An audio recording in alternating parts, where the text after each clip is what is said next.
안녕하세요, 제이씨입니다. 저는 2013년부터 직장생활을 시작해서 올해 만 9년차가 되었는데요. 올해까지 한국에서 지내면서 저는 차를 사지 않았었습니다. 서울 밖 먼 곳으로 회사를 다니기도 했고 신입사원 때 동기들 대부분이 당연한 듯이 새 차를 뽑았었는데요. 저는 10년 가까운 오랜 기간 동안 차를 안 샀습니다. 차에 특별히 관심이 있는 편은 아니긴 하지만 차가 있으면 편하다는 건 당연히 알고 있죠. 부모님 댁에 머물 땐 가족들 차를 마음껏 이용하면서 그 편한 맛을 많이 봤거든요. 그러고 보니 저 빼고 저희 가족들은 1인 1차네요. 주변 친구들 중에 차 없는 사람도 저뿐이고요. 지금은 회사 업무로 잠시 동안 미국에 머물게 되면서 중고차를 하나 사서 몰고 있긴 한데요. 회사에서 차 사는 데 쓰라고 무이자 대출을 해줬고 어차피 몇 년 뒤에 돌아가면서 팔아야 하는 차라서 정말 내 차를 샀다는 생각보단 잠시 렌트한 기분이네요. 어찌 보면 조금 고집스러울 정도로 차를 안 살 수 있었던 건 존니 대표님의 영향이 컸습니다. 너무나 확고하게 확신에 차서 반복적으로 말씀하셔서요. 존니 대표님의 트레이드 마크인 멘트죠. 차 사지 마세요. 사기욕시키지 마세요. 부자처럼 보이려고 하지 마세요. 물론 그전에도 복리에 관한 이야기를 통해서 초반 목돈이 나중에 크게 불어나기에 매우 중요하다는 건 인지하고 있었는데요. 현실적으로 계속 잔소리하듯이 반복되는 존니 대표님 말씀에 정신을 가다듬을 수 있었습니다. 지금은 개인 투자자들이 머리가 좀 커서 그런지 존니 대표에 대해 맨날 뻔한 소리 한다고 안 좋게 얘기하는 것도 종종 보이는데요. 하지만 제가 생각하기에는 이 난잡한 주식판에서 누구보다도 장기간에 걸쳐서 일관된 메시지를 전달하는 몇 안 되는 분이라고 생각합니다. 사실 이런 분이 흔치 않거든요. 몇 년 뒤에 한번 지켜보세요. 지금 당장은 화려해 보이고 칭송받는 전문가라는 사람들이 과연 몇 명이나 남아있을지요. 투자 경험이 쌓일수록 느끼는 게 투자의 본질은 복잡한 게 아닌 것 같습니다. 아는 게 많아질수록 그 설명은 점점 더 단순해지죠. 저도 점점 맨날 똑같은 소리를 하게 되는 것 같거든요. 돈 잘 버는 좋은 기업을 사서 장기간 동행하면 된다고요.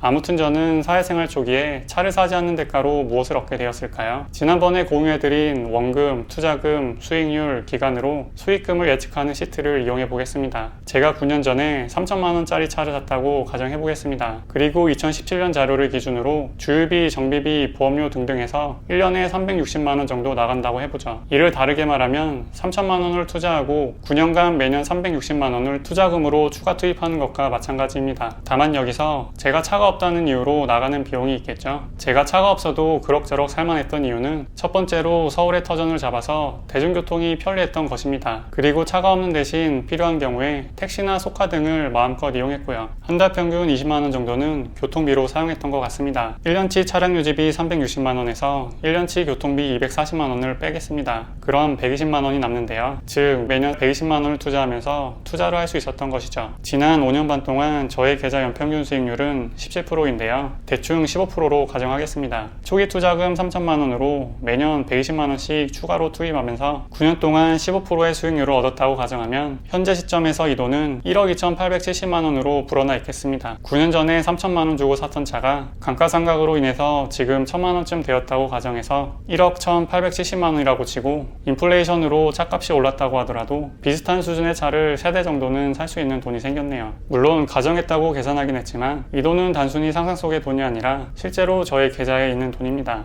두 번째 만남 때 소카를 타고 나타난 저를 보고 여자친구가 살짝 놀랐다고 하긴 했지만 그래도 연애 기간 동안 대중교통 그리고 택시와 소카를 적절히 이용하면서 결혼까지 잘 할 수 있었습니다. 차가 있으면 생기는 장점도 분명 있을 테지만 저는 후회는 없습니다. 차로 만들 수 있었던 추억보다도 그걸 참고 이뤄낸 경제적 자유로 인해서 앞으로 누리게 될 즐거움이 더 클 거라고 생각하기 때문이죠. 물론 사람마다 살아가는 환경이 천차만별이기 때문에 반드시 차가 없어야 한다는 건 아닙니다. 다만 모두가 하기 때문에 나도 덩달아서 하고 있는 혹은 현실의 만족을 위해서 미래의 불을 갉아먹는 행위를 안 하면 분명히 보상이 따른다는 것을 전달하고 싶었습니다. 그리고 이제 한국에 돌아가면 10년 넘게 참아서 생긴 보상의 일부분으로 차도 하나 살 생각이고요. 돌아갈 당시에 상황이 어떨지 모르겠지만 테슬라 모델 Y 정도를 생각하고 있습니다. 결국은 재테크라는 게 타고난 부자가 아닌 이상 바라는 것을 얻기 위해 무언가를 희생하는 과정 같습니다. 제가 포기했던 것 중 하나는 바로 차였던 것이고요. 그래서 차가 있는 게 좋니 안 좋니 따지는 건 의미가 없겠고요. 내가 진정 다른 삶을 원하고 있다면 남들이 당연시하는 것 중 내가 포기할 수 있는 게 무엇인가를 고민해 보시기 바랍니다. 만약 부자가 되는 길을 가고 있거나 가고자 하신다면 여러분은 무엇을 포기하고 계신가요? 댓글로 공유해 주시면 같은 길을 가고자 하는 분들께 도움이 될 것 같습니다. 그럼 오늘 영상 봐주셔서 감사하고 다음에 또 만나요.